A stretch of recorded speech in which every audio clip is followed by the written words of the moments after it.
Gym में कुछ gorilla वजन उठा रहे थे। फिर 3 और गोरिल्ला आए और दौड़ने लगे। अब जिम में 17 गोरिल्ला हैं।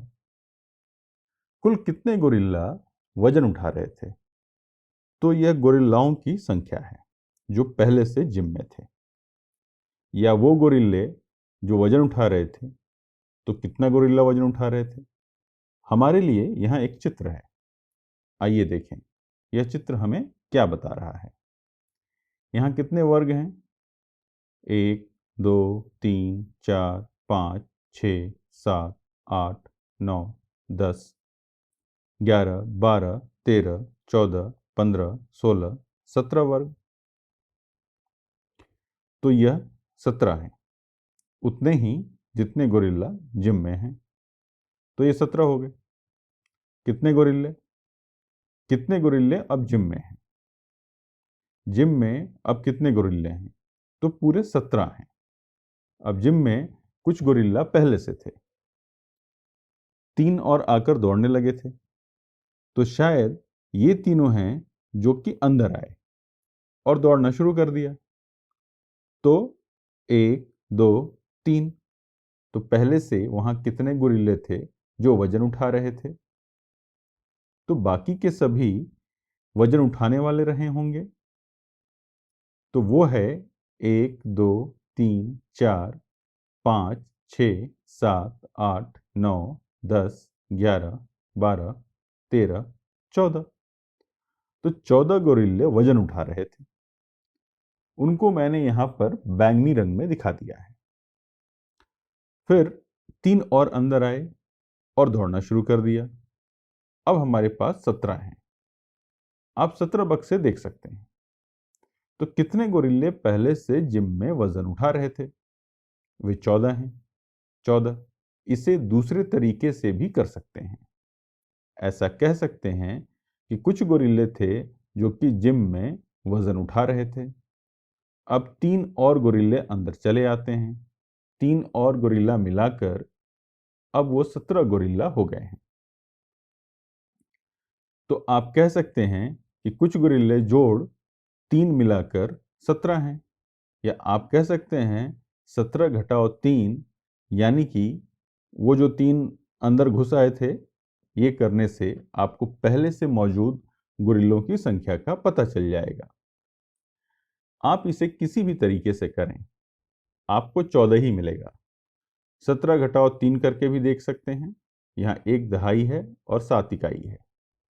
अगर आप 3 घटा दें, 7 घटाओ 3 4 होता है, इसलिए 17 घटाओ 3 यहाँ पर 14 होगा। आइए एक और करते हैं। खान एकेडमी पर आपको इस तरह के कई और सवाल मिल जाएंगे। तो इस सवाल में कहा गया है कि मैंने 13 बिस्किट खरीदे। मेरी बहन ने उनमें से कुछ बिस्किट खा लिए। अब मेरे पास 8 बिस्किट बचे हैं। 8 बिस्किट। मेरी बहन ने कितने बिस्किट खाए? मेरे पास 13 बिस्किट थे। मेरी बहन ने उनमें से कुछ खाया, इसलिए मैं उन बिस्किट्स को घटा दूंगा। तो मेरी बहन ने कुछ बिस्किट्स खाए हैं। खाए हुए बिस्किट्स की जगह मैं प्रश्न चिन्ह लिख देता हूं। ये वो बिस्किट्स हैं जो मेरी बहन ने खाए। उसके खाने के बाद मेरे पास 8 बिस्किट्स बच जाते हैं। तो 13 में से कुछ घटाने पर 8 मिलेगा। या आप इसे ऐसे कर सकते हैं, आपको प्रश्न चिन्ह का मान निकालना है। आप में से कुछ कह सकते हैं कि 13 घटाओ 5 8 के बराबर होता है। यह मैं पहले से जानता हूं, इसलिए आपको पता होगा कि प्रश्न चिन्ह 5 के बराबर है। या आप कह सकते हैं कि 13 घटाओ 8 प्रश्न चिन्ह के बराबर है। या आप यह भी कह सकते हैं, अगर मेरे पास 8 बिस्किट बचे हैं और यह जो मेरी बहन ने खा लिया है, इनको जोड़ने से शुरुआत में मेरे पास जितने बिस्किट थे उसकी संख्या आ जाएगी। तो किसी भी तरीके से आप इसे करते हैं, आपको प्रश्न चिन्ह का मान 5 ही प्राप्त होगा। मेरी बहन ने 5 बिस्किट्स खा ली। अब हमसे पूछा गया है कौन सा विकल्प सही है। खैर, अब आप जानते हैं कि प्रश्न चिन्ह का मान 5 है। हम जानते हैं कि 13 घटाओ 5 8 के बराबर है। मैं इसे यहां लिख देता हूं। मैं प्रश्न चिन्ह की जगह 5 लिख ही देता हूं। तो 13 घटाओ 5 करने पर 8 मिलेगा। खैर, यह विकल्प सही है। अभी जो हुआ उसको यह सही सही दिखा रहा है, तो यह मेरे लिए ठीक है। ओह, ये नहीं, ये तो 13 जोड़ 5 पर टिक हो गया। 13 घटाओ, मैं इस विकल्प की बात कर रहा था। यह इसलिए सही है क्योंकि मेरे पास 13 बिस्किट थे और मेरी बहन ने उनमें से 5 खा लिए, तो मेरे पास 8 बचेंगे। अब इसको देखते हैं। 13 घटाओ 8, अच्छी तरह से हम जानते हैं कि यह 5 के बराबर होगा।